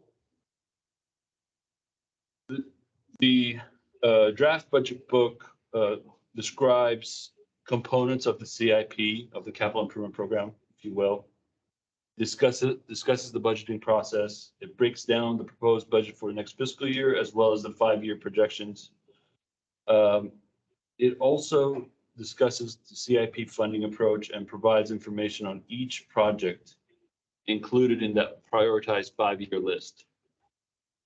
The 5-year CIP projection includes 6 new infrastructure type of projects, 14 rehab and replacement projects, also referred to as R&R projects, and 9 budgetary items for an annual capital assessment for annual capital asset refurbishment and replacements, as well as CIP staff time. The 5-year projection totals over $156.5 million, as shown in Table 1 in the staff report on package page 257. The proposed budget for next year is again estimated at $45.6 million. And that a breakdown of that budget is shown in a pie chart, figure 1 in the staff report. It's worth pointing out that approximately 57%, and that's $25.9 million of the budget is associated with two projects, the Carson expansion project of the MF systems, as well as the PV lateral. Another 29% of the proposed budget for next year is focused on prioritized R&R projects. In the next several months, West Basin staff will conduct extensive reviews with our general manager to assess and confirm the need for a project and the appropriate timing of several R&R projects, which are a focus in our 5-year CIP. R&R has the majority of dollars in our 5-year CIP. As we continue to work with our partners to define future water reuse opportunities in the region, West Basin staff is committed to bringing forward to the board concepts, the proposals, and those opportunities to either maintain or enhance our recycled water program. And we are committed to preparing a capital improvement program that reflects those goals. With that, I will read the recommendation. The recommendation is that the Board of Directors adopts fiscal year 22-23 capital improvement program budget as presented in the fiscal year 22-23 CIP budget document provided in attachment A. I'll take questions. Excellent. Thank you, Mark. Any questions, Director Williams, or comments? Again, on comments merely that, of course, this should be a discussion item at the board. Good. And is Director Deere on the line? Director Deere? Director Gray? Well, thank you, Mark. I really don't have any other questions at this time. And just scrolling through here, I see a lot of the things that have been discussed in the budget meetings. You put them in the tables in the actual packet, if you will. So it seems for the most part, from what I just see quickly, that things were in order. So I agree that it should go to the full board for the discussion and action at the end of the month. So with that, we will move on to the next item. Thank you very much. Okay, information calendar. We have today, which is our return to the office update. Okay, and we have our Human Resources Manager, Michelle Green, to provide an oral report. And so I'll turn it over to Michelle, please. Thank you. As we've indicated, we kept this item on our board agenda just to give updates in regard to return to your office and all COVID protocols that are in place. So as of today, the County of Los Angeles Public Health Department has not changed any of its protocols in terms of masking indoors. As of June 14th, the Los Angeles County COVID-19 metrics notes that there are an average of 309 new cases per 100,000 people in the last 7 days. New COVID-19 admissions per 100,000 people in the last 7 days at 6.4, and a 7-day average of staff inpatient beds occupied by COVID-19 patients at 3.1%. West Basin continues to follow the Public Health Department's best practices to prevent COVID-19, to include things such as actively encouraging staff to stay home if they feel sick and to immediately report any COVID positive cases or exposure to COVID-19. That we're continuing to provide a specific return to work requirements and guidelines to those employees who have tested positive or have been exposed. And whenever possible, taking steps to reduce crowding indoors and encouraging physical distancing as needed. And then also continuing to provide staff with necessary sanitizing, cleaning, and disinfection supplies. And as always, staff who prefer to mask are encouraged to continue doing so. And West Basin continues to supply staff with appropriate KN95 face masks as needed. Should there be a significant rise in COVID-19 cases to cause the county public health department or other critical authorities to revise masking or other COVID safety directives, then of course the district will abide by that and all necessary requirements as needed.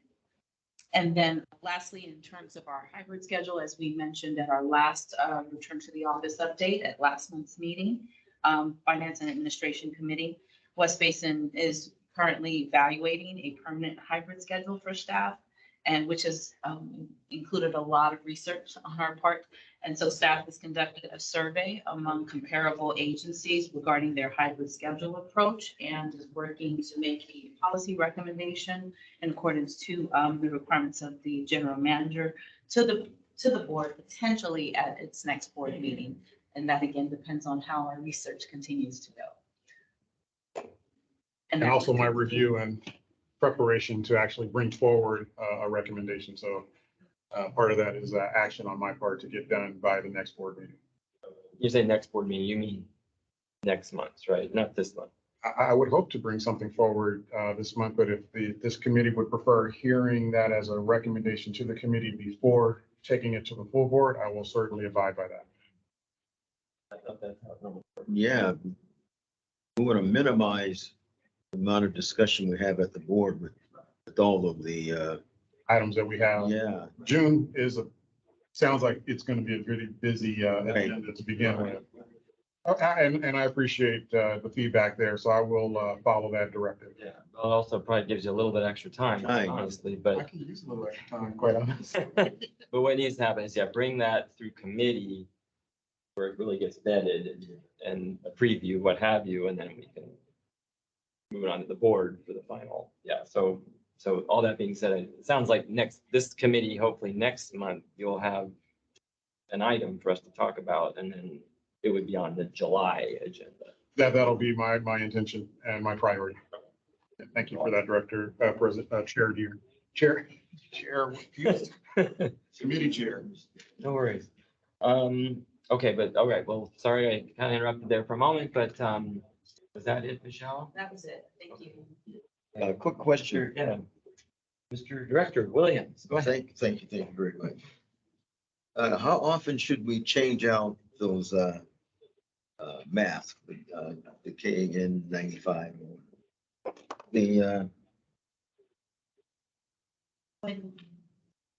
The KN95, how often should we change these out? How often can you wear these?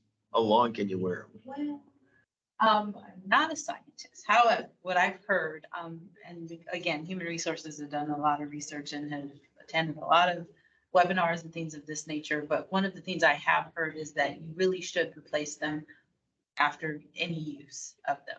Oh, And so, because they are disposable masks, the KN95 masks are considered more so respirator and more of the highly effective mask.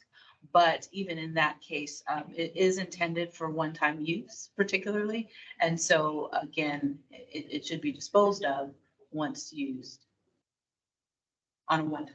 okay. So for instance, if I took one here, a brand new one, Yeah. and I wear it over the weekend to go to a Dodger game, Okay, and I come home, I should throw it away. absolutely. All right, very good. And I'm doing a little Google search. This is dated January 16th, 2022 from goodhousekeeping.com. How long can I wear a N95 or KN95 masks? Doctors share how to keep respiratory sanitary. And it says, federal officials at the CDC updated mask guidance this week, January 2022, to suggest Americans choose N95 or KN95 if possible as respirators. Experts have confirmed that. Okay, wait a minute. Just trying to find the pertinent information. I'll just throw to your it away. question. These masks are most protective and effective when they're worn once, but health officials have previously published guidance for reusing these respirator masks. You shouldn't wear a mask more than 5 times on separate occasions. According to current guidance, KN95s face a similar suggestion. If you choose to reuse a respirator mask, you'll need to ensure they're sanitized before wearing them again, with experts sharing a system below that may turn into a 2020 for best results. Thank you. I'm good. 5 is the magic number. Shouldn't be worn more than 5 times. I'm good. Thank you. I don't have again, are the other directors on this call or not? I don't, okay, then I don't have to keep asking. Okay.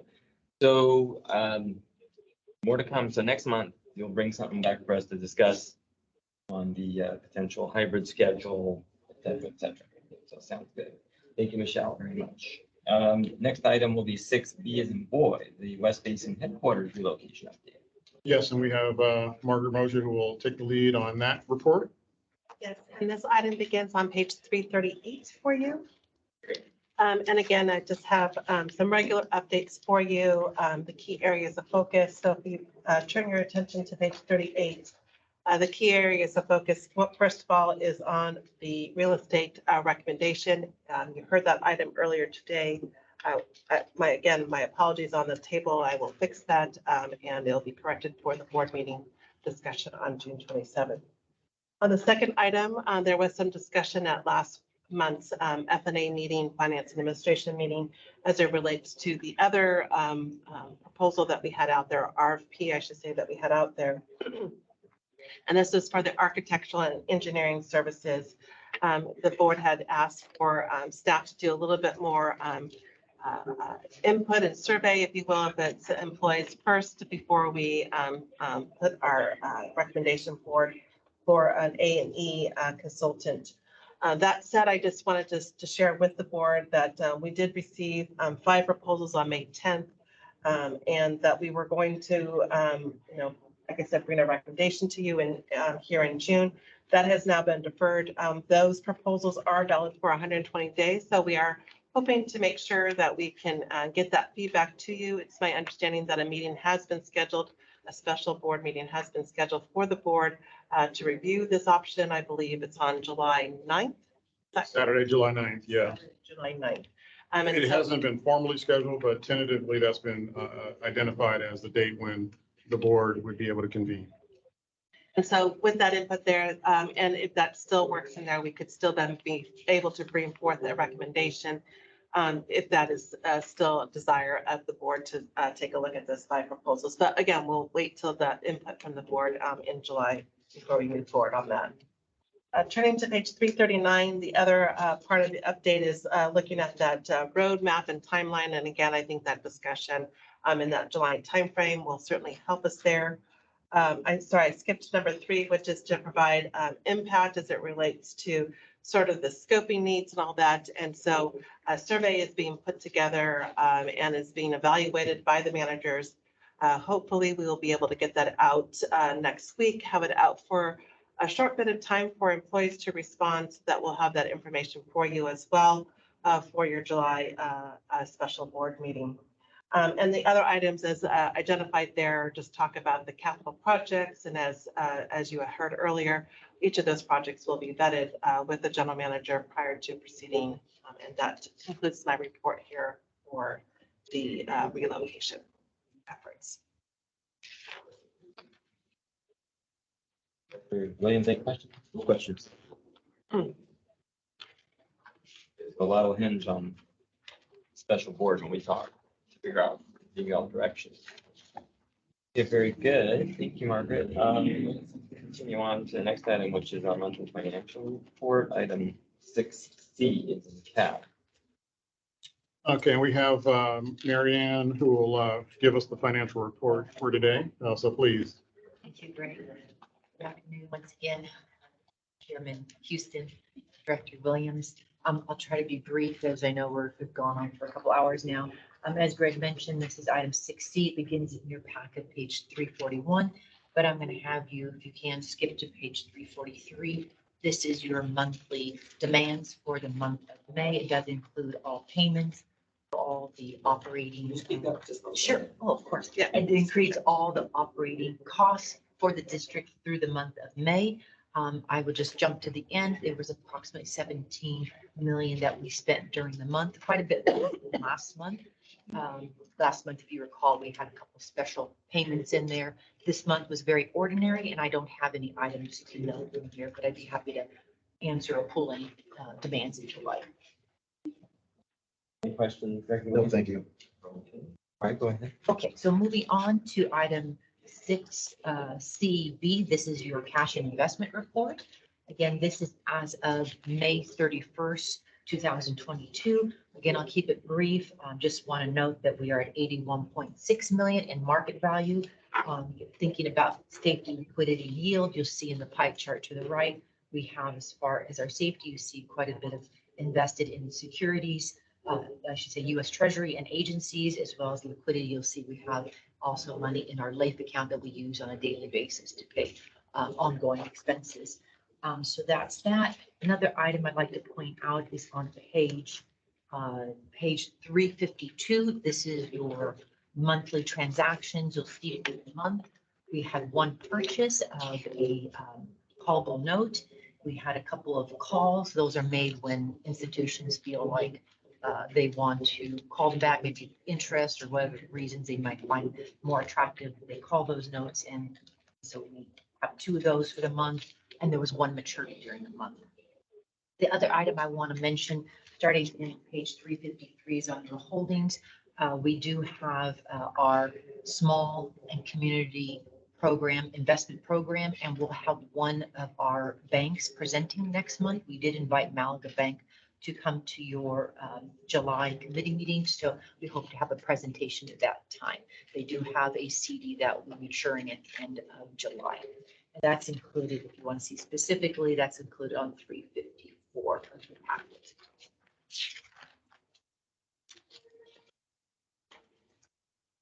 Questions on cash and investments? Well, thank you. Just really fast, so Malaga Bank will be next month, Correct. and then do we have some more coming up probably after that? Well, the way that we had, if you remember, we came back last year sometime and we updated the policy itself. And so what we had initiated, because we were getting so many presentations, we said, if there was a bank that had more than $1 million, then they would definitely be required to make a presentation. That's the case of Malaga Bank. Some of the other banks have $1 million, so they're not greater than. They are still required to have a report, which they do submit to us, and we'll definitely up to the general manager, we can submit to the general manager, bring it to committee, but they will be required to do a 2-page report that gives an update of their involvement in the community.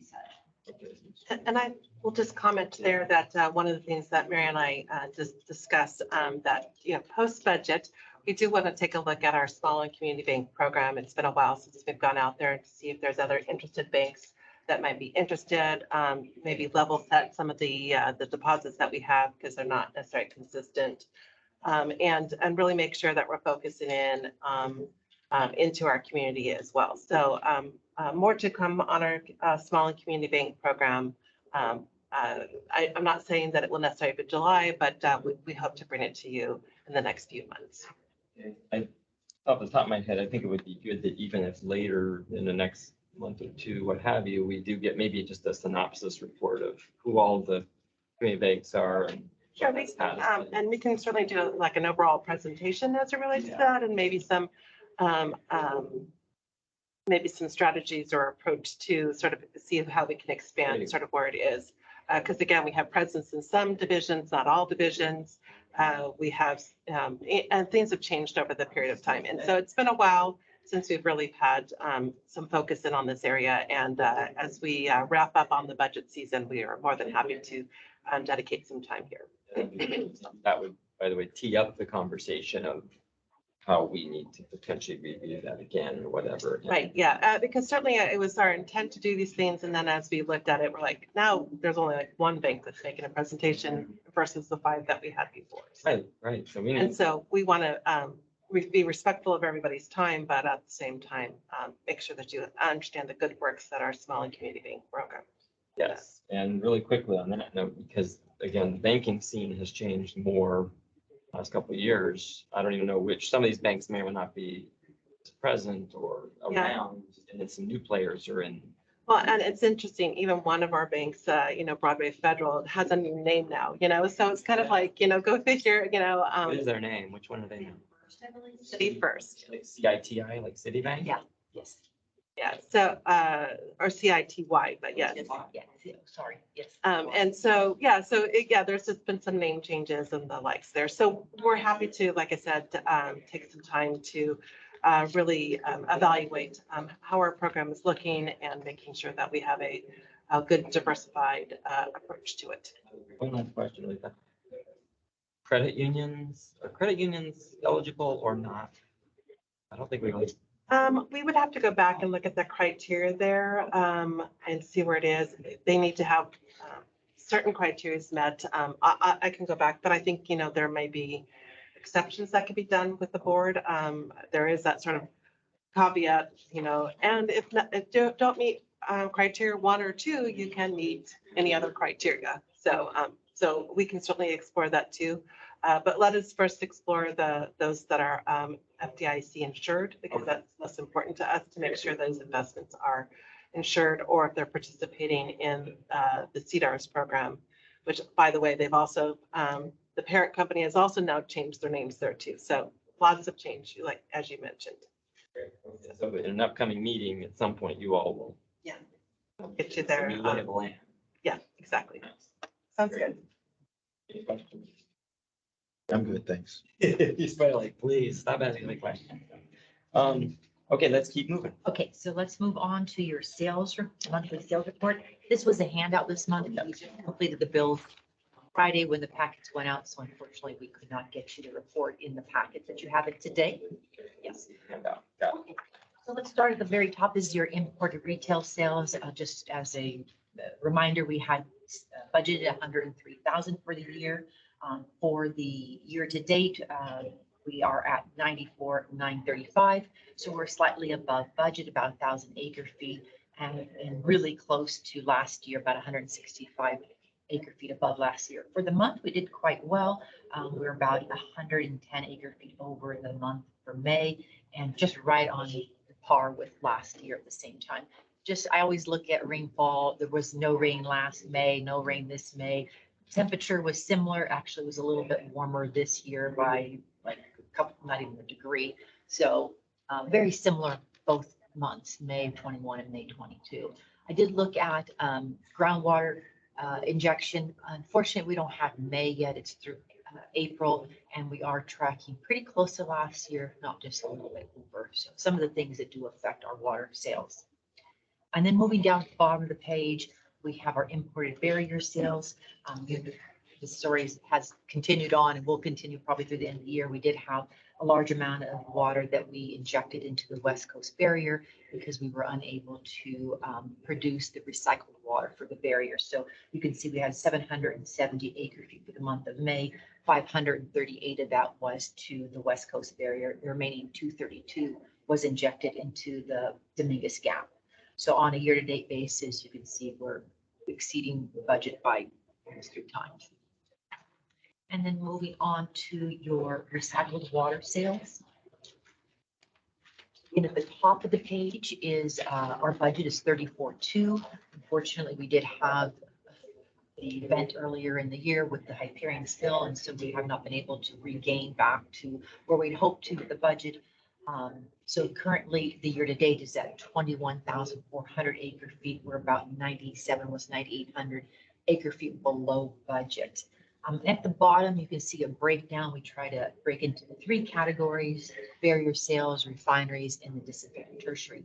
As you can see for the month of May, as I mentioned earlier, the barrier, we had 278 acre feet of sales. We were hoping to have closer to 900, over 900. We were a little shy also on the refineries. I understand that's mostly in the low pressure boiler feed sales. They're down about 100 acre feet from what we budgeted for the month. And then for the disinfected tertiary, we're pretty much on par, 458 compared to budget of 460. Overall, through the month of May for year to date, again, unfortunately, we are under budget quite a bit on the barrier. We're short about almost 8,500 acre feet. And then on the refineries overall, we're down about 1,400 acre feet. So that concludes my report on water sales, but I'd be happy to answer anything on those. Any questions? So thank you. The last item is your director's conference and travel expense, which is item 6CD. And then following that is the executive management and staff travel expense. Both of these are through the month of May. That's all I have. Any questions? None for me. And just real quick, because of the water sales obviously reflect what's going on with especially recycled water and having to use metropolitan water instead. And I think it's more E&O is where staff provides the update on the operations. So I won't even ask all the questions here. Between the board meeting and or the next E&O, I guess we really need to have someone just maybe offline, the understanding of where we're at with Hyperion, because I've always kind of been under the understanding that they were sort of getting things back to almost normal, but none of the numbers reflecting that. So I think the board needs to understand where they're at in that process. And again, maybe it was more discussed at E&O or not, but I just think in the next month, we need to have a little firmer understanding. I don't know if Director Williams knows the answers either, but I'm confused because, I thought this whole thing had, for the most part, sort of gotten back to somewhat normal, but it's not. And so I think we just staff needs to give us an update on that and, or, maybe a written report, something, but I'm really confused at this moment that we're still talking about this many months later. And on that note, we probably ought to get an update on, and maybe this is that closed session on what was going on with things we talked about regarding Hyperion. So maybe, I'll just put it out there right now. Maybe on closed session for this coming month, we can get an update, Greg, on status of things we've already discussed in closed session regarding Hyperion. Well, We need an update. Will do. Yeah. Okay, sounds good to me. All right, so with that, we have no closed session. And just to be clear, that was for the June board meeting, right? Yeah, you might as well just add that on there. I don't think it has to be long and drawn out, but we need to have it on there tonight and we can talk about it. Yeah. Okay, cool. Next is director's comments or future agenda items. Director Williams. Thank you. I don't have anything additional to add. I've already said the things I think that we need to talk about going forward, as well as the thoughts I had on some adjustments, et cetera. So with that, I think this has been a pretty productive meeting. I want to thank staff, for all the work. And it does say right here, our next scheduled meeting, the regular meeting is scheduled to be held on July 20th, 2022. So that's for this committee, I assume, right? So with that, we are adjourned. Thank you. Thank you. Thank you, staff. Great presentations today. Thank you for all the work.